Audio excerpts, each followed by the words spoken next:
Tamam.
Sakit.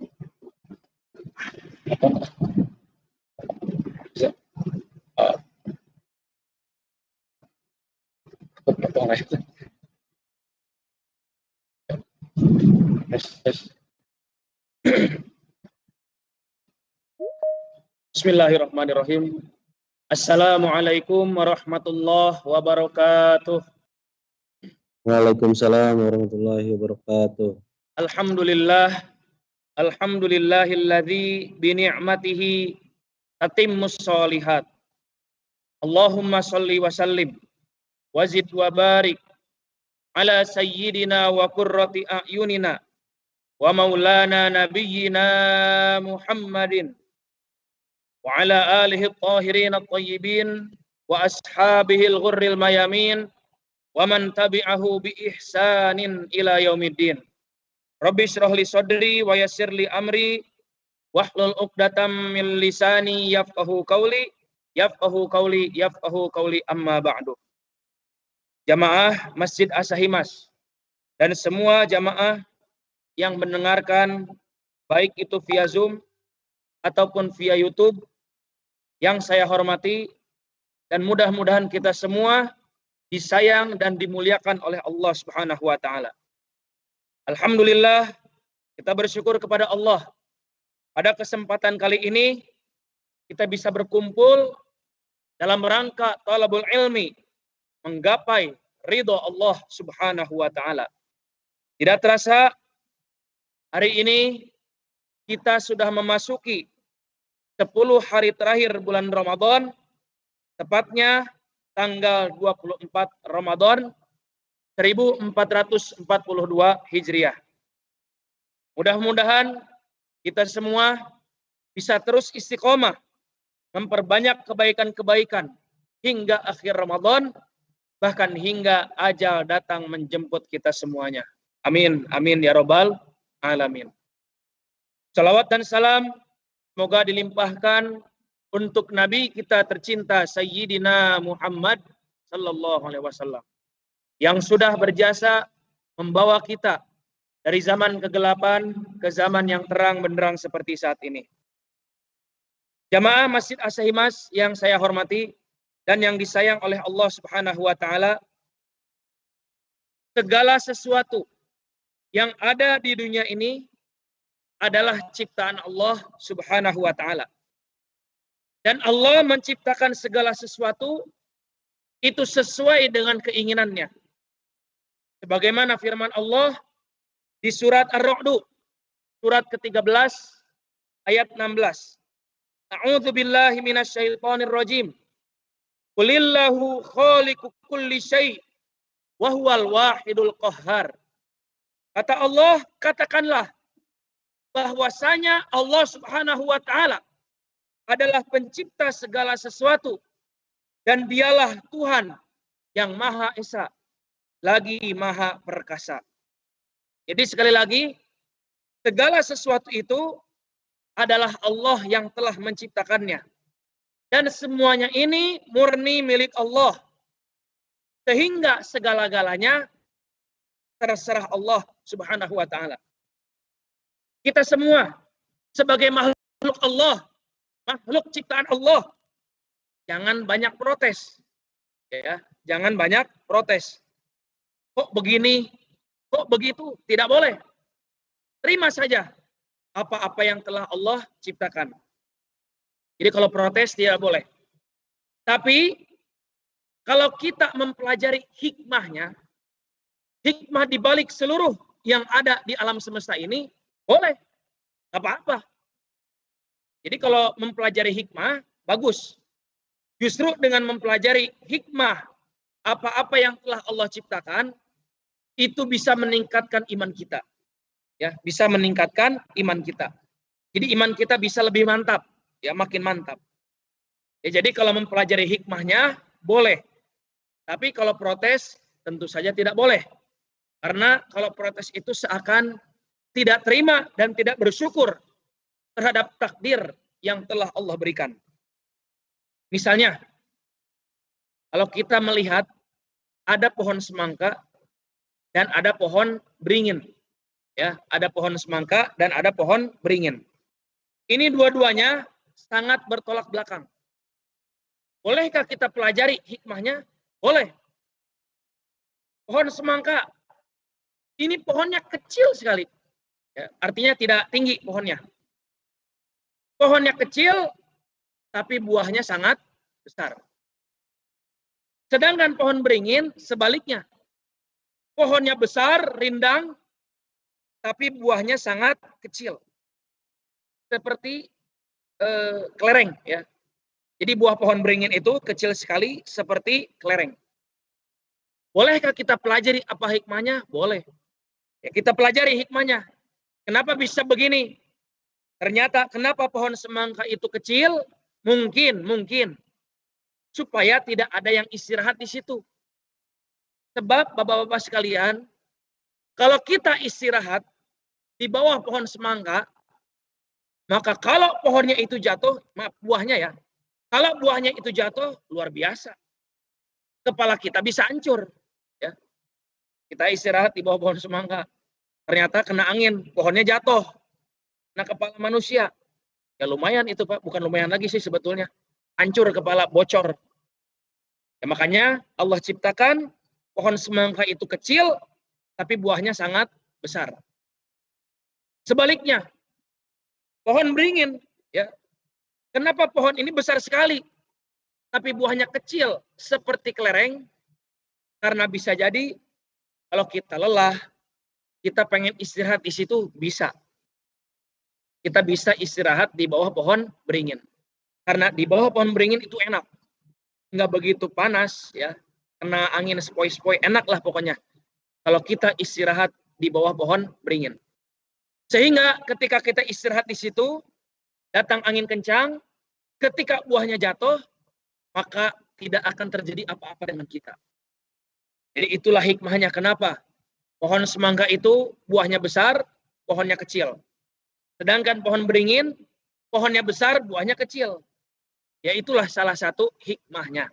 Ya, ini hanya contoh saja. Contoh mempelajari salah satu ya hikmah, salah satu ciptaan Allah Subhanahu wa taala. Nggak apa-apa.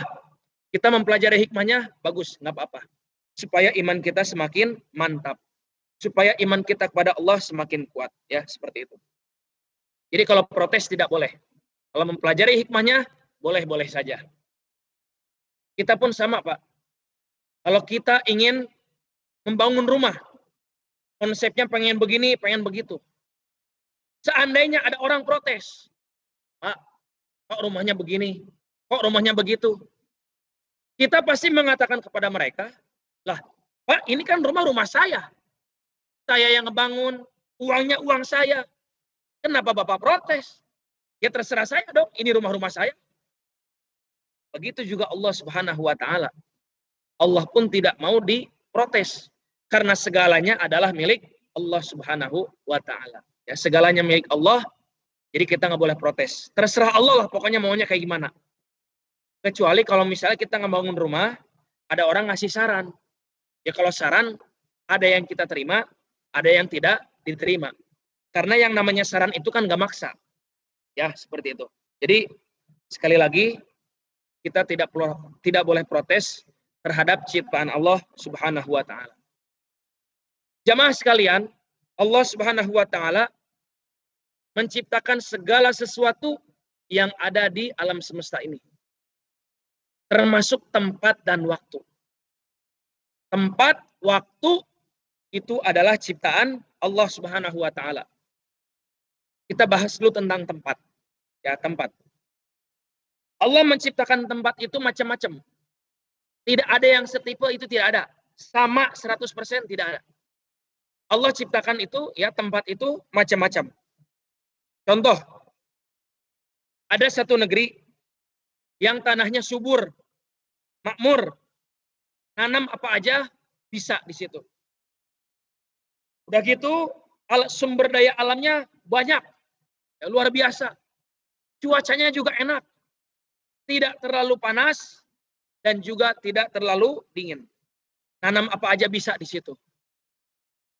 Negeri apa yang saya maksud di sini? Negara kita tercinta, yaitu Indonesia. Di kita ini segala tumbuh, Pak, ya. Apa aja ada. Apa-apa yang ada di Indonesia belum tentu di luar negeri ada. Ya. Buah-buahan di kita ini aneka ragam buah-buahan ada. Tapi di luar negeri belum tentu ada seperti di kita ini. Di belahan bumi yang lain ada satu negeri tanahnya tandus, gersang. Kalau musim panas, panas sekali. Sampai 50 derajat. Begitu juga kalau masuk musim dingin. Dingin sekali. Sampai nusuk ke tulang. Dan dinginnya ini mencapai 0 derajat. Hujannya juga jarang. Negara apa yang saya maksud? Yaitu negara Arab. Ya, negara Arab. Jadi negara Arab dengan negara kita Indonesia sangat jauh bertolak belakang. Itu keistimewaan duniawi. Kita sekarang masuk ke keistimewaan akhirat, ukhrawi. Ada beberapa tempat yang kalau kita ibadah di situ, maka pahalanya sangat besar. Pahalanya dilipat gandakan oleh Allah Subhanahu wa taala. Jauh lebih besar daripada ibadah di tempat lain. Tempat ibadah tersebut adalah Masjidil Haram dan juga Masjid Nabawi. Masjidil Haram di Mekah, Masjid Nabawi di Madinah. Dan satu lagi Masjidil Aqsa, ya, di Palestina. Satu kali sholat di Masjidil Haram, maka pahalanya sama dengan 100.000 kali sholat di tempat lain. Begitu juga sholat di Masjid Nabawi. Satu kali sholat di Masjid Nabawi, maka pahalanya sama dengan 1000 kali sholat di tempat yang lain. Ini luar biasa, ya. Ini mengenai pahala, keistimewaan akhirat. Jadi Allah Subhanahu wa taala yang telah mengatur pahala untuk kita.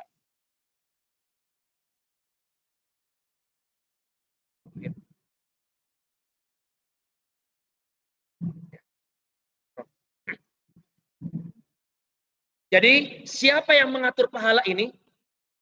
Allah Subhanahu wa taala. Kita sholat di Masjidil Haram 100.000 kali ibadah di tempat lain. Kita sholat di Masjid Nabawi sama dengan 1000 kali ibadah di tempat lain yang lain. Kita sholat di Masjidil Aqsa sama dengan ibadah atau sholat 500 kali di tempat lain.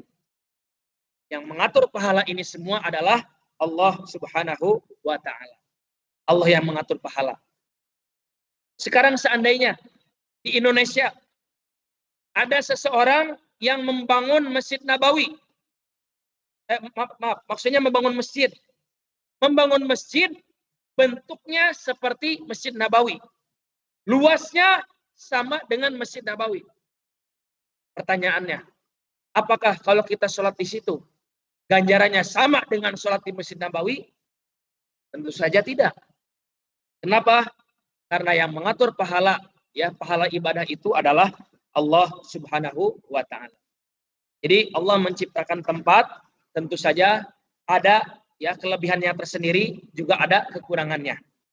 Semuanya tidak sama, ya, beda tipe. Allah menciptakan tempat beragam, ya. Ada yang begini, ada yang begitu.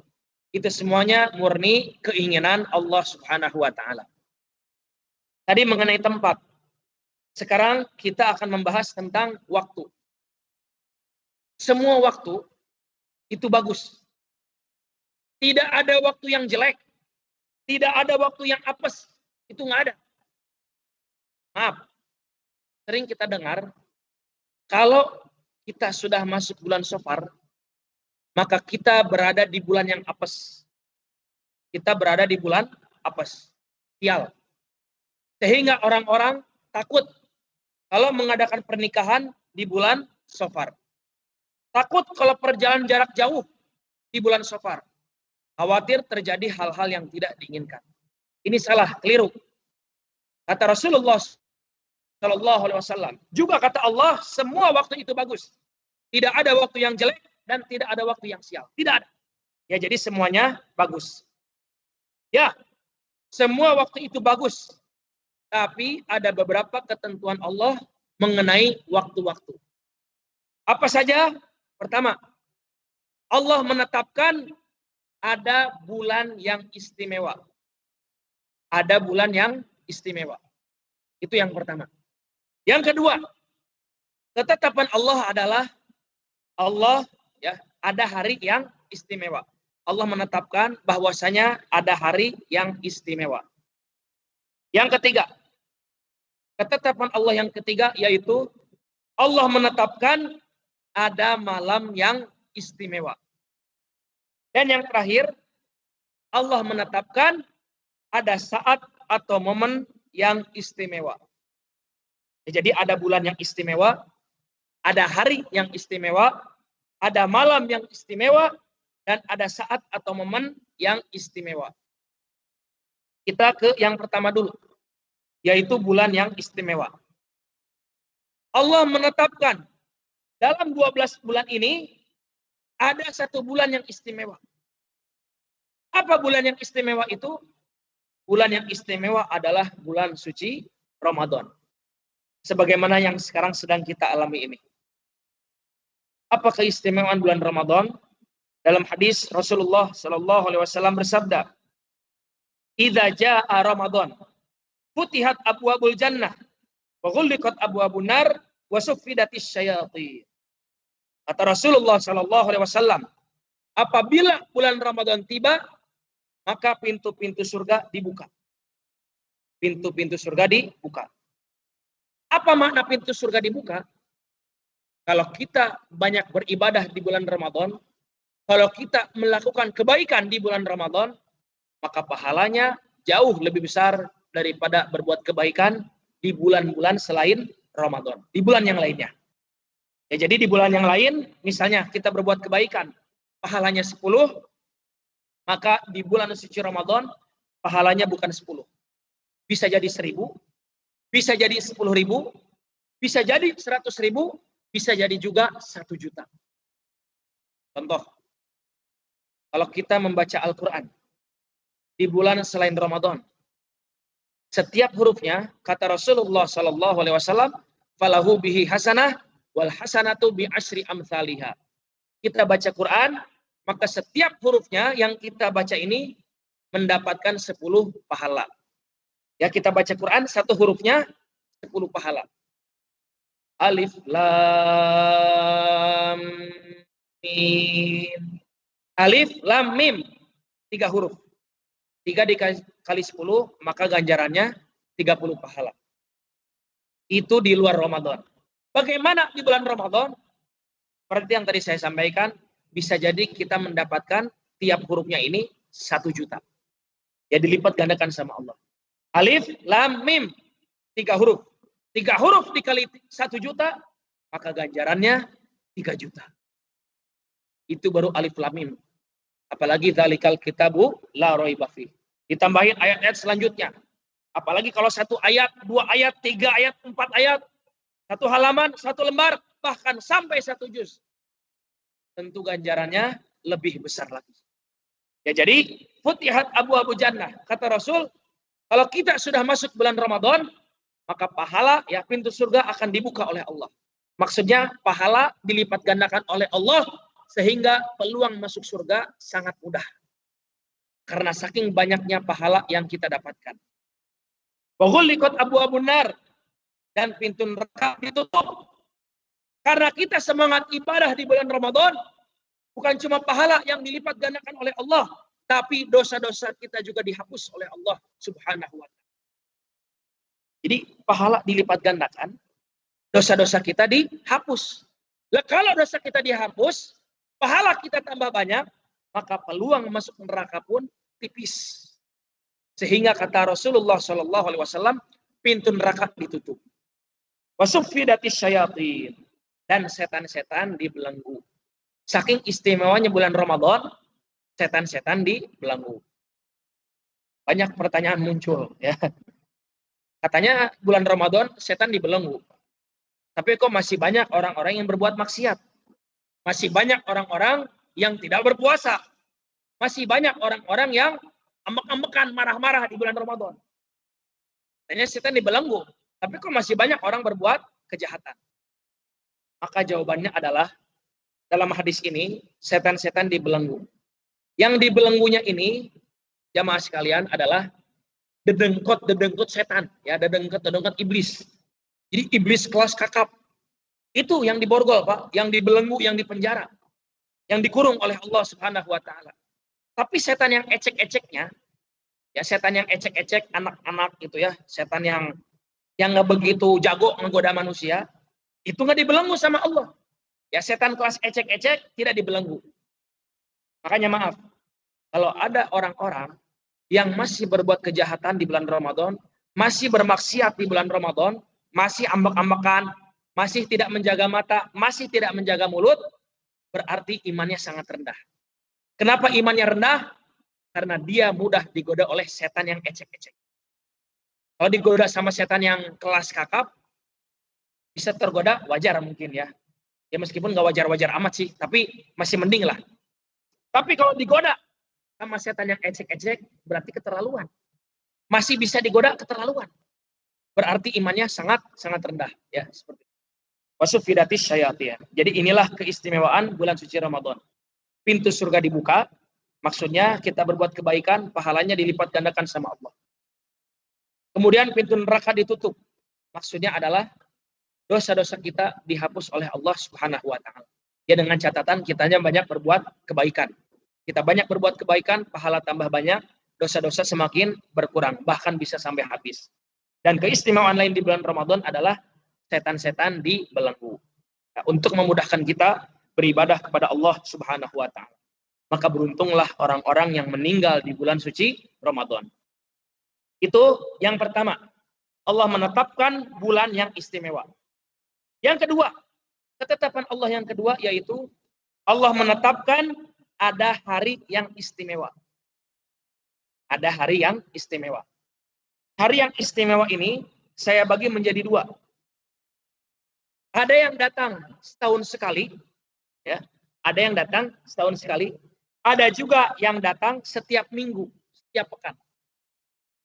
Yang pertama, apa itu hari yang setahun sekali? Hari yang istimewa yang datang setahun sekali, yaitu hari Arafah. Ya, hari Arafah. Hari Arafah jatuh pada tanggal 9 Dzulhijjah. 9 Dzulhijjah. Jadi bisa juga bukan hari Arafah saja, tapi 10 hari pertama bulan Dzulhijjah itu juga termasuk yang istimewa. Tapi dari 10 hari pertama bulan Dzulhijjah ini, yang paling istimewa adalah hari Arafah, tanggal 9 Dzulhijjah. Makanya di tanggal tersebut kita diperintahkan oleh Allah untuk berpuasa. Ya, sebetulnya perintah ini sifatnya cuma sunnah, tidak wajib. Ya, puasa Arafah hukumnya sunnah muakkadah, sunnah yang hampir wajib. Jadi mau dikerjakan nggak ada masalah, ya, bagus. Tidak dikerjakan tidak apa-apa, ya, tidak masalah. Tapi kalau bisa, kalau kita mampu, usahakan berpuasa. Kenapa? Karena pahalanya sangat besar. Melebihi puasa Daud, melebihi puasa Senin Kemis.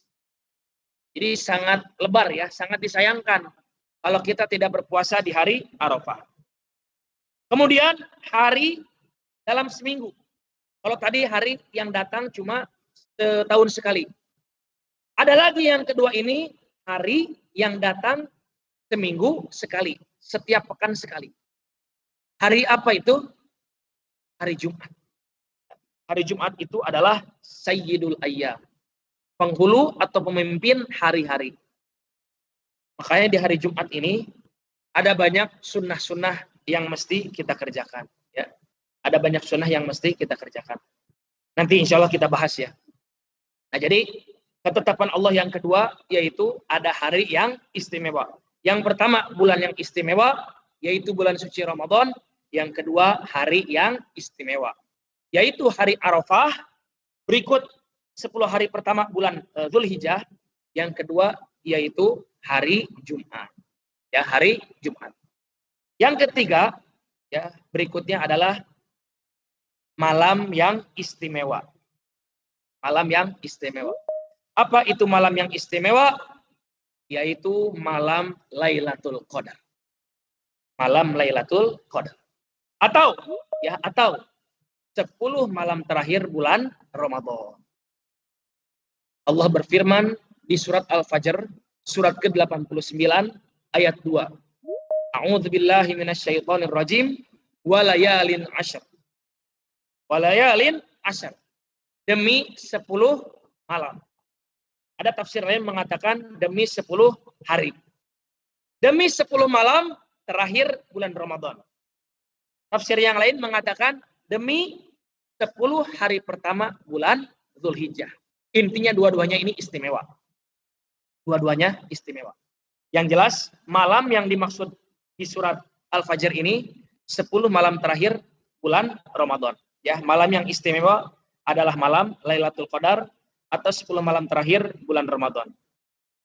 Kita semua hari ini berada di tanggal 24 Ramadan. Ya, kita berada di tanggal 24 Ramadan. Dan itu tandanya kita telah memasuki 10 hari terakhir bulan Ramadan. Yang mana di hari-hari atau malam-malam tersebut ada malam Lailatul Qadar. Allah menjelaskan tentang keutamaan Lailatul Qadar itu di surat Al-Qadar. Surat Al-Qadar itu adalah surat yang ke-97. Ayat kedua, Allah berfirman, A'udzubillahi minasyaitonir rajim, wa ma adraka ma Lailatul Qadar. Tahukah engkau apa itu malam Lailatul Qadar? Tadi kata Allah, wa ma adraka. Apakah engkau tahu? Engkau yang dimaksud di sini adalah Nabi Muhammad sallallahu alaihi wasallam. Pertanyaannya, apakah pertanyaan ini khusus kepada Nabi Muhammad saja? Tidak kepada kita? Jawabannya bukan cuma kepada Nabi Muhammad, tapi juga kepada kita. Kata Allah kepada kita, tahukah engkau, tahukah kalian apa itu malam Lailatul Qadar? Jamaah sekalian, kalau Allah menggunakan kata kalimat wama adroka, wama adroka, berarti ya wama adroka itu kan artinya tahukah engkau, tahukah kalian, apakah kalian tahu? Kalau Allah sudah menggunakan kata wama adroka, berarti objek yang ditanyakannya itu merupakan sesuatu yang istimewa, dahsyat. Sama seperti ini Pak ya di surat Al-Humazah. Kata Allah, wama adroka mal hutomah, wama adroka mal hutomah. Kalian tahu nggak apa itu neraka hutomah? Kata Allah. Kalau Allah pakai kata wama adroka, berarti neraka hutomah itu neraka yang sangat dahsyat. Wama adroka mal hutomah, narullahil muqadah allati tattali'u al-afidah. Dan memang neraka hutomah ini neraka yang sangat dahsyat. Bukan cuma neraka yang membakar bagian luar manusia saja, tapi neraka yang masuk ke dalam tubuh manusia. Membakar sampai ke jantung-jantung, ya, membakar ke jantung, ke hati, ke paru-paru, semua dibakar oleh neraka hutomah. Na'udzubillah, tsumma na'udzubillah min dzalik.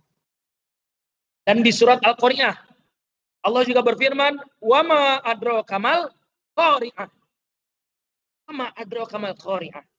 Allah menggunakan kata ma adraka. Berarti Al-Qari'ah itu sangat dahsyat.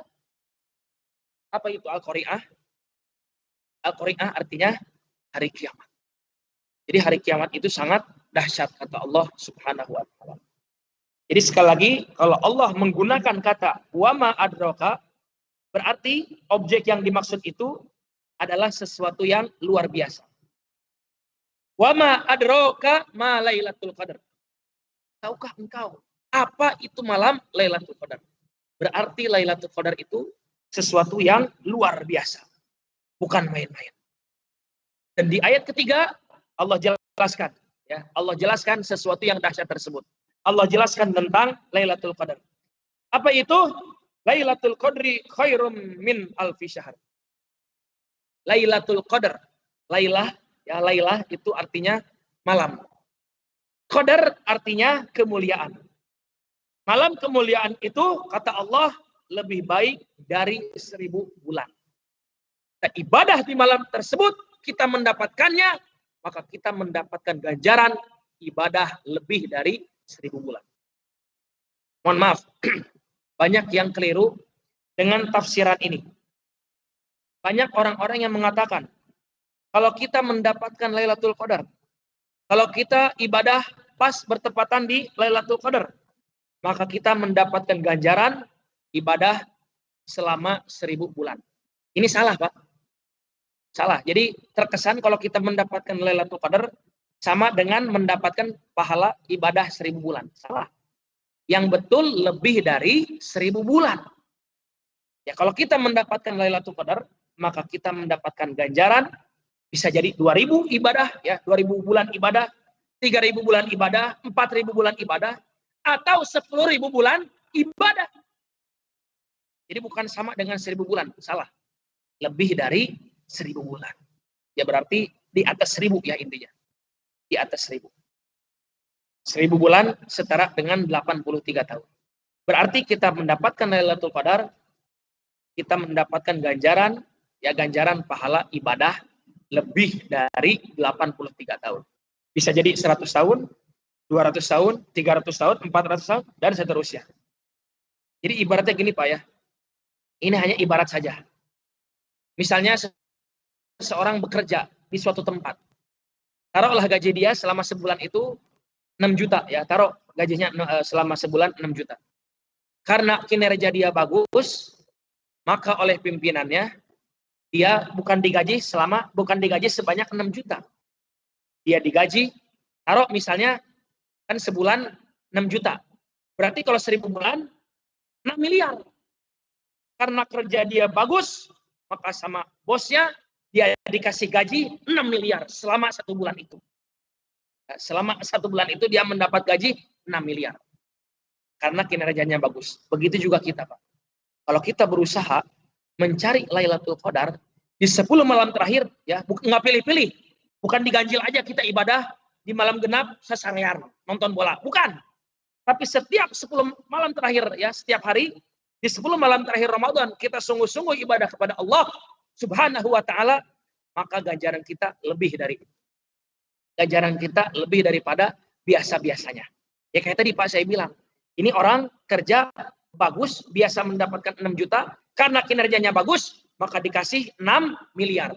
Maaf, lebih dari 6 miliar ya, bukan 6 miliar, salah tadi. Lebih dari 6 miliar, karena kan lebih dari 1000 bulan. Sebulan dia dapat 6 juta, dia lebih kerjanya bagus, maka dia mendapat gaji lebih dari 1000 bulan. Berarti 6 dikali, misalnya 6 dikali 2000 bulan, ya taruh 2000 bulan. Berarti dia mendapatkan gaji 12 miliar. Karena kerjanya bagus. Kita ibadahnya bagus, sungguh-sungguh betul-betul Allah kasih ganjaran yang lebih besar daripada sebelum-sebelumnya. Maka kata Rasulullah Shallallahu Alaihi Wasallam di sini dikatakan dari Aisyah radhiyallahu anha, taharrau lailatal qadri fil witri minal asril awakhiri min Ramadan. Kata Rasulullah Shallallahu Alaihi Wasallam, carilah Lailatul Qadar ya di malam-malam ganjil di 10 hari terakhir bulan Ramadan. Maksudnya gini Pak, 10 malam terakhir ini kata Rasulullah Shallallahu Alaihi Wasallam dimanfaatkan dengan sebaik-baiknya. Dan datangnya Lailatul Qadar itu bukan di malam ganjil, tapi bukan di malam genap, tapi di malam ganjil. Untuk mendapatkan Lailatul Qadar, caranya 10 malam terakhir sungguh-sungguh ibadah. Tapi munculnya Lailatul Qadar di malam ganjil. Untuk mendapatkannya selama 10 hari terakhir, selama 10 malam terakhir, kita sungguh-sungguh ibadah. Ya, seperti itu. Pertanyaannya, apa saja sih amalan-amalan yang mesti kita lakukan di 10 malam terakhir bulan Ramadan ini supaya kita mendapatkan Lailatul Qadar? Yang pertama, amalan yang pertama yaitu bangunkan keluarga kita. Ya, bangunkan keluarga kita. Dan inilah yang biasa dilakukan oleh Rasulullah SAW. Beliau bangun ya di sepertiga malam terakhir, kira-kira ya jam 1 atau jam 2. Jam 2 lah, nggak apa-apa Pak. Atau mau jam 3 juga nggak apa-apa. Kita bangun, kemudian kita bangunkan keluarga kita. Jadi bukan kita doang yang bangun. Keluarga nggak dibangunin, salah. Ajaklah keluarga kita supaya sama-sama masuk surga. Supaya sama-sama mendapatkan pahala dari Allah Subhanahu wa taala, pahala yang banyak. Jadi masuk surga itu jangan egois, Pak. Jangan kita doang. Ajak keluarga kita masuk surga, ya. Jadi amalan yang pertama yaitu membangunkan keluarga kita. Kalau misalnya posisi kita jauh, kita lagi itikaf nih di Masjid Raya As-Sahimas. Seperti saya ya, belum pulang-pulang nih. Di sini aja ya selama beberapa hari. Maka caranya adalah cara membangunkan keluarga kita adalah dengan cara ditelepon. Telepon istri kita, telepon anak-anak kita, telepon orang tua kita supaya mereka bangun ya, dan melaksanakan qiyamul lail, sholat tahajud. Kalau nggak diangkat juga, telepon lagi Pak.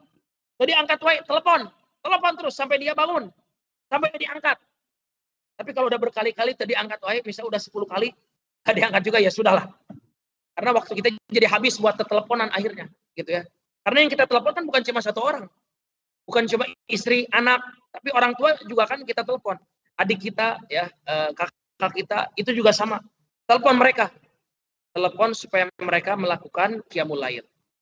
Jadi yang ditelepon kan bukan cuma seorang dua orang. Banyak yang kita telepon. Jadi kalau misal udah berkali-kali tadi angkat-angkat, ya sudah. Kalau misalnya udah beres, ya membangunkan keluarga. Kemudian yang kedua adalah kita melakukan iktikaf. Ya, amalan yang kedua yaitu iktikaf. Kita bangun malam, kita bangunkan keluarga kita. Setelah kita membangunkan keluarga kita, maka kita melakukan iktikaf. Dan inilah yang biasa dilakukan oleh Rasulullah SAW. Nabi Muhammad membangunkan keluarganya. Setelah membangunkan keluarganya, beliau pergi ke masjid, beriktikaf di masjid. Ya, jadi iktikaf itu, pengertian iktikaf adalah beribadah di masjid, menetap di masjid. Menetap di sini maksudnya ibadah Pak ya. Punten, bukan datang ke masjid kan ngadon sare gitu ya, cuma tidur. Itu dapat pahala nggak kayak gitu? Nggak dapat ya, nggak dapat. Kecuali kalau kita ibadah, beres ibadah kita capek ngantuk, tidur di masjid boleh. Tapi dengan catatan, jagalah kebersihan masjid. Jagalah kebersihan masjid, jangan sampai kita membuat pulau ya di masjid. Jangan Pak, ini masjid ini rumah Allah Pak. Kemudian kita kotori dengan pulau kita, itu tidak boleh. Ngacai Pak ya maksudnya, ngelai gitu. Ya jangan sampai ngelai, jagalah kebersihan masjid ini. Kalau misalnya kita udah terlanjur ngelai gitu ya, bagaimana? Buru-buru kita bersihin. Kita bangun, cari nih sekitar kita. Ada bekas pulau kita nggak nih? Kalau ada, buru-buru bersihin. Kalau nggak ada ya alhamdulillah. Buru-buru kita ke tempat wudhu, kita wudhu, ya, wudhu kemudian gosok gigi, terus sholat. Ya. Nah, jadi yang kedua yaitu iktikaf. Kalau misalnya di masjid sekitar kita ini pada tutup masjidnya, seperti yang terjadi pada tahun lalu, efek pandemi corona, akhirnya masjid-masjid pada tutup. Apa solusinya? Solusinya boleh kita iktikaf di rumah. Ya, boleh kita iktikaf di rumah, ibadah di rumah boleh. Tapi kalau masjid sudah pada buka, silahkan iktikaf di masjid, ya, iktikaf di masjid. Nah, kalau kita sudah iktikaf, sudah datang ke masjid dalam keadaan suci, wudu, kondisi sudah siap, ya, pakai pakaian takwa, udah pakai wewangian, maka laksanakan amalan yang ketiga. Apa itu? Amalan yang ketiga yaitu laksanakan sholat sunnah. Laksanakan sholat sunnah. Sholat sunnah apa saja? Kita masuk ke masjid, laksanakan sholat sunnah namanya tahiyatul masjid. Ya, jadi ada Pak sholat sunnah tahiyatul masjid. Sholat sunnah tahiyatul masjid itu cuma 2 rakaat. Nggak bisa lebih, nggak bisa. Jadi sholat tahiyatul masjid itu cuma 2 rakaat. Setelah sholat tahiyatul masjid, boleh kita niat sholat yang lain. Yaitu niat sholat sunnah wudhu namanya. Sholat sunnah wudhu itu sholat sunnah yang dipraktekkan oleh Bilal bin Rabah, sahabat Nabi, ya, Bilal bin Rabah radhiyallahu anhu. Beliau itu ada kebiasaan kalau udah wudhu sholat sunnah. Makanya kata Nabi, ya, ini suara sendal Bilal sudah kedengaran di surga. Apa amalan yang biasa kau lakukan? Saya ini ya Rasul, kalau habis wudhu suka sholat sunnah. Nah, jadi jangan ditinggalkan juga nih Pak, sholat sunnah wudhu. Pertama sholat sunnah tahiyatul masjid, yang kedua sholat sunnah wudhu. Setelah sholat sunnah wudhu, baru kita melaksanakan sholat tahajud. Atau mau langsung tahajud, mangga, nggak apa-apa. Niat tahajud, silahkan. Atau niatnya double, niat tahiyatul masjid, niat sholat sunnah wudhu, plus niat tahajud, mangga, nggak apa-apa. Boleh gitu juga sama. Tapi sholat sunnah wudhu sama sholat sunnah tahiyatul masjid ini cukup 2 rakaat, nggak bisa lebih. Nah, sedangkan sholat tahajud boleh beberapa rakaat juga boleh, tidak terbatas. Minimal 2, maksimal sebanyak-banyaknya. Jadi kalau niatnya di rapel tadi, ya di rapel, di treble, ya double atau treble, ya treble winners, 3 pahala, 3 ibadah, tahiyatul masjid, kemudian sholat wudhu, kemudian sholat tahajud, itu cukup 2 rakaat saja. Maka sisanya itu hanya sholat sunnah tahajud. Sisanya cuma sholat sunnah tahajud. Seperti itu. Sholat tahajud. Kalau misalnya malam nggak keburu taraweh, ya boleh diganti dengan sholat tahajud, nggak apa-apa. Jadi taraweh 8 rakaat, tahajud 8 rakaat. Jadi total ada 16 rakaat. Bisa itu juga nggak apa-apa. Ya, seperti itu. Dan ditutup dengan sholat sunnah witir. Ditutup dengan witir.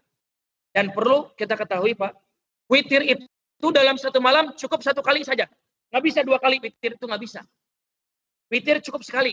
Kalau bapak-bapak sudah melaksanakan ya setelah sholat taraweh, maka ketika qiyamul lail, sholat tahajud, nggak usah lagi dikerjakan witir, nggak usah. Atau sebaliknya, setelah taraweh, ya kayak di sini di Masjid As-Sahimas, setelah taraweh itu nggak ada witir. Kapan witirnya? Setelah sholat tahajud. Bisa, itu juga nggak apa-apa. Jadi tinggal pilih, mau setelah taraweh boleh, mau setelah tahajud boleh. Yang penting dilakukan cuma 1 kali saja, ya, cuma 1 kali. Itu yang ketiga. Amalan yang ketiga selama di 10 hari terakhir bulan Ramadan. Amalan yang keempat, kalau kita udah itikaf, udah sholat, ya sholatnya cukup banyak nih kita sholat, mungkin 8 atau 10 atau 12, banyaklah pokoknya. Kita udah beres sholat, maka setelah itu kita membaca Al-Quran. Membaca Al-Quran sebanyak-banyaknya. Kalau misalnya kata bapak-bapak, saya nggak bisa kalau baca Quran, cuma baca Arabnya saja. Saya pengen baca sama terjemahannya saja. Terjemahannya juga, nggak apa-apa Pak. Saya juga begitu. Saya memang terkadang nggak bisa. Kalau baca sehari semalam 4 juz, 5 juz, 6 juz. Saya nggak bisa. Kenapa? Karena saya juga mempelajari isinya. Untuk disampaikan kepada jamaah. Ya, untuk disampaikan kepada orang lain. Jadi kita baca Arabnya, kita juga baca terjemahannya. Pelajari isinya, nggak apa-apa. Tapi kata bapak-bapak, oh saya pengennya baca Arabnya saja. Mangga. Ngajar target nih, 1 malam 3 juz. Berarti 10 malam 30 juz. Mangga. Nggak ada masalah, nggak apa-apa. Itu juga boleh. Berpahala tetap ya. Tetap mendapatkan pahala dari Allah Subhanahu wa Ta'ala. Atau misalnya bapak-bapak, saya pengen baca Arabnya, baca terjemahannya, baca tafsirnya, juga saya pengen murojaah. Ya, murojaah itu mengulang hafalan. Mangga, silahkan. Bapak-bapak pengen menghafal surat, misalnya sebelumnya sudah hafal surat An-Naba. Pengen diulang-ulang hafalannya, silahkan. Surat An-Nazi'at, silahkan. Surat Wasyamsi, surat Walaili, surat Al-Bayyinah yang panjang-panjang. Kalau surat Kulhu, saya rasa nggak usah diulang-ulang ya. Rata-rata udah pada hafal gitu kan. Kalau surat Kulhu, ya piraku surat Kulhu di murojaah gitu kan, asal kebangetan gitu. Inna atau inna Kulhu, surat Idza Jaa Nasrullah, sama surat Wal Asri. Ini kata almarhum Syekh Ali Jaber, ini adalah 4 surat favorit orang Indonesia. Jadi rasanya mustahil Pak, kalau 4 surat favorit kita ini, kita lupa, kan mustahil gitu kan. Jadi yang saya maksud di sini, murojaah surat-surat yang panjang. Nggak apa-apa itu juga, Pak. Yang penting kita interaksi dengan Al-Quran. Ya, yang keempat ini intinya adalah interaksi dengan Al-Quran. Kemudian setelah kita membaca Al-Quran, setelah menghafal Al-Quran, setelah mempelajari isinya, amalan selanjutnya yang kelima adalah berzikir kepada Allah Subhanahu wa Ta'ala. Berzikir membaca Subhanallah, walhamdulillah, wala ilaha illallah, wallahu akbar, wala haula wala quwata illa billahil aliyil azim. Hasbunallah wa ni'mal wakil, ni'mal maula wa ni'man nasir. Ini yang zikir yang biasa saya baca, Pak. Setiap malam, setiap hari saya baca zikir ini. Atau kalau bapak-bapak pengennya ngrujit hayang subhanallah, silakan. Pengen alhamdulillah saja, silakan. Pengen la ilaha illallah saja supaya nanti pas meninggal mudah ngucapin la ilaha illallah, silakan. Pengen ngucapin Allahu Akbar supaya semangat jihad, kan jihad demo gitu ya kan, suka ngucapin Allahu Akbar, silakan. Pengen ngucapin la haula wala quwata illa billah, pengen ngucapin hasbunallah wa ni'mal wakil, ni'mal maula wa ni'man nasir. Hasbunallah ini, Pak, zikir yang dibaca oleh Nabi Ibrahim ketika beliau dibakar oleh kaumnya. Sehingga api yang membakar beliau tidak membinasakan beliau. Jadi bebas, mau dibaca semua boleh, ya, seperti yang biasa saya amalkan. Atau mau dibaca satu-satu, silahkan. Bebas, yang penting berzikir kepada Allah Subhanahu wa Ta'ala. Dan satu lagi, zikir pagi dan zikir petang. Ini juga jangan sampai ditinggalkan. Zikir pagi dibaca setelah sholat subuh, setelah wiridan, ya wiridan yang subhanallah 33, alhamdulillah 33, Allahu Akbar 33, terus doa. Setelah itu baru baca zikir al-ma'thurat. Kalau nggak sempat, boleh dibaca di waktu duha, Pak. Beres kita sholat duha, kita baca. Nggak apa-apa. Yang penting dibaca. Zikir pagi ini yang penting dibaca sama kita. Jangan sampai nggak dibaca. Begitu juga zikir petang. Jangan sampai nggak dibaca. Kalau nggak sempat dibaca setelah sholat asar, boleh kita baca setelah buka puasa. Boleh. Menjelang buka puasa sambil ngabuburit. Boleh. Setelah buka puasa atau setelah sholat maghrib. Boleh. Setelah sholat taraweh. Boleh. Yang penting dibaca. Jangan sampai tidak dibaca. Ya, zikir al-ma'thurat. Ada Pak di Google ya. Tinggal kita searching aja. Ada zikir al-ma'thurat. Kemudian amalan yang keenam yaitu perbanyak istighfar. Perbanyak istighfar. Karena kita semua adalah pendosa. Dan yang ketujuh, perbanyak berdoa kepada Allah Subhanahu wa Ta'ala. Pertama, doa yang diajarkan oleh Rasulullah kepada Siti Aisyah dan juga kepada para sahabat radhiyallahu anhum, doanya adalah Allahumma innaka afuwun tuhibbul afwa wa'fu anna. Ini doa yang biasa kita baca setelah sholat tarawih. Bacalah doa ini ya setelah kita istighfar. Setelah istighfar bacalah doa ini. Ya Allahumma innaka afuwun tuhibbul afwa fa'fu anna. Boleh nggak tambahin ya Karim? Boleh. Silahkan, nggak apa-apa. Ya Allah, sesungguhnya Engkau maha memaafkan. Dan Engkau senang memaafkan kami. Maka maafkanlah kesalahan-kesalahan kami. Maafkanlah dosa-dosa kami. Dan yang terakhir, silahkan. Kebaikan-kebaikan yang lainnya silahkan. Oleh bapak-bapak, lakukan saja. Atau termasuk sunnah malam Jumat. Sunnah hari Jumat, silahkan, lakukanlah. Sunnah malam Jumat itu dari adzan maghrib, ya nanti malam nih. Nanti dari adzan maghrib sampai Jumat menjelang maghrib. Itulah hari Jumat dan ada sunnah-sunnah yang mesti kita kerjakan. Ya sunnahnya membaca surat Al-Kahfi. Juga membaca salawat untuk Rasulullah SAW sebanyak-banyaknya. Kemudian juga ya sama kayak tadi, banyakin doa. Ya. Kalau tadi di malam Lailatul Qadar, ya di malam itu, baca Allahumma innaka afuwun tuhibbul afwa fa'fu anna. Kalau di hari Jumat, berdoalah sesuai dengan kebutuhan kita masing. Jadi maaf Pak ya, mohon maaf. Jangan sampai sunnah malam Jumat itu diukur ya, digambarkan dengan sesuatu yang vulgar saja. Ya bukan. Ya memang itu juga nggak apa-apa, ibadah. Itu juga sama ibadah. Cuma itu bukan bagian sunnah yang dimaksud oleh Rasulullah SAW, bukan. Ya kalau ibadah yang sama istri itu ya tiap hari juga ibadah Pak itu. Bukan cuma malam Jumat aja, bukan. Tiap hari boleh kita lakukan. Boleh. Cuma untuk malam Jumat yaitu Al-Kahfi, salawat untuk Rasulullah dan juga perbanyak berdoa sesuai dengan kebutuhan kita masing-masing. Dan yang terakhir keistimewaan yang terakhir tadi kan bulan yang istimewa kemudian hari yang istimewa, kemudian malam yang istimewa, yang terakhir adalah saat atau momen yang istimewa. Kapan itu? Sepertiga malam terakhir. Sepertiga malam terakhir. Jam 3 ke atas, itu adalah malam yang istimewa, maka kita usahain setiap hari bangun untuk melaksanakan sholat tahajud. Bapak-bapak sekalian, itulah beberapa keutamaan yang Allah berikan untuk kita kalau kita melaksanakan amalan-amalan tadi di malam Lailatul Qadar. Ya, sekali lagi, yuk kita cari malam Lailatul Qadar. Kita ibadah di malam Lailatul Qadar. Di 10 hari terakhir bulan Ramadan. Dan satu hal yang mesti kita ingat, orang yang mendapatkan Lailatul Qadar adalah orang-orang yang dari awal puasa sampai akhir puasa, puasanya betul-betul, puasanya bagus, puasanya benar. Bukan cuma nahan lapar dan haus, tapi juga puasa anggota badan lainnya dari hal-hal yang dilarang oleh Allah Subhanahu wa Ta'ala. Itulah orang-orang yang mendapatkan Lailatul Qadar. Kalau sebelumnya ada puasa kita yang jelek, maka buru-buru taubat kepada Allah, ya tadi istighfar. Buru-buru taubat, istighfar kepada Allah, perbaiki lagi di beberapa hari terakhir bulan Ramadan ini. Mudah-mudahan kita semua bisa mendapatkan Lailatul Qadar dari Allah Subhanahu wa Ta'ala, sehingga kita mudah masuk ke dalam surganya Allah Subhanahu wa Ta'ala. Amin. Amin ya rabbal alamin. Wa'alafu minkum. Wassalamualaikum warahmatullahi wabarakatuh.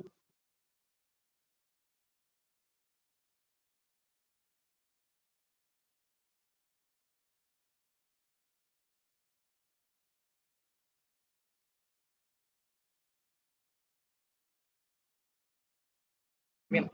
Amin.